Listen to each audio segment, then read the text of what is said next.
Oh, hey guys, I just finished eating dinner, and after dinner, I gotta drink some water here.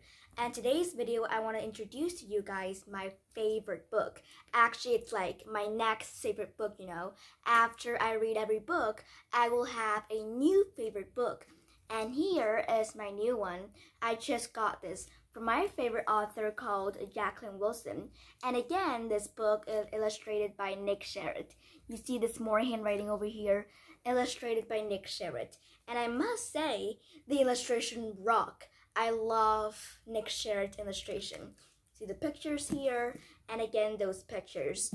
And I can show you, here is like the hardcover book. Hardcover book usually have like a cover outside, so I just put it out. And here is inside this book.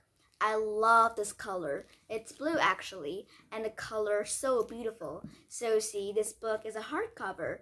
It's like new, but actually I bought it used. This is a used book, but it's look pretty new, right? So this is Katy.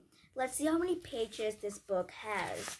This book has 471 pages. 471 pages. Looks so fascinating, and I love the illustration. I love the hardcover book, and the color seems nice. So I'll show you more of the illustration inside. For example, here are some pictures. Or also in the first one, there is a small circle pictures in here. I just love Nick Sherritt's illustration. It's a little bit childish, which I love childish things. So let me tell you what this book is all about, called Katy. Of course, Katy is the name of this girl. So do you remember this book called What Katy Did?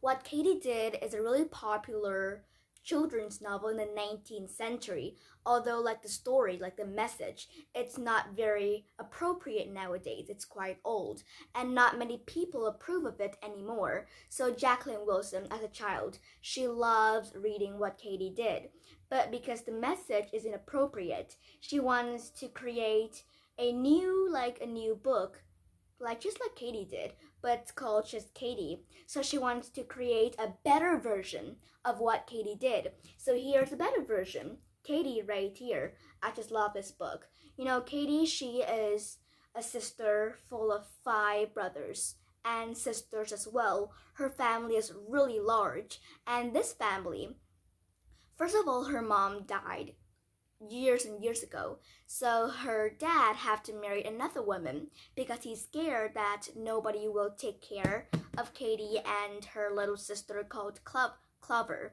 So after he married another woman, of course that woman is Katy's stepmother. Her own child is called Elsie, which is very childish and a crybaby all the time. Clover and Katy do not wants to include Elsie in any of their games because Elsie's just a crybaby and she doesn't want to play games at all. And Elsie would just tell on her mother, on her stepmother and dad. And you know, from their relationship just start to create bigger and bigger. Soon, the stepmother and dad have 5 more babies and 5 more brothers, which is a very big family indeed. Whenever they go on any trips, they have to squash in their private car, which is really, really squashy, and didn't have any space at all. So if they create more babies, they have to hire a coach if they goes on any other vacation. So I think it's a lot of babies, and their family is quite rich. They're not like their family is poor. They're not rich, and having a lot of babies like that is, you know, lots and lots of chaos around here. Katy has a best friend called Cece. Like her real name is Carolina Charlotte. I remember that's her name because it's C and C. That's why all the children called her CC. Lots of children called her that. Here's this book. So lots of children called her that, and lots of children just call her that. CC, that's her nickname. Quite a cute nickname, right? That's just her story, her experience. And then a tragic story happened.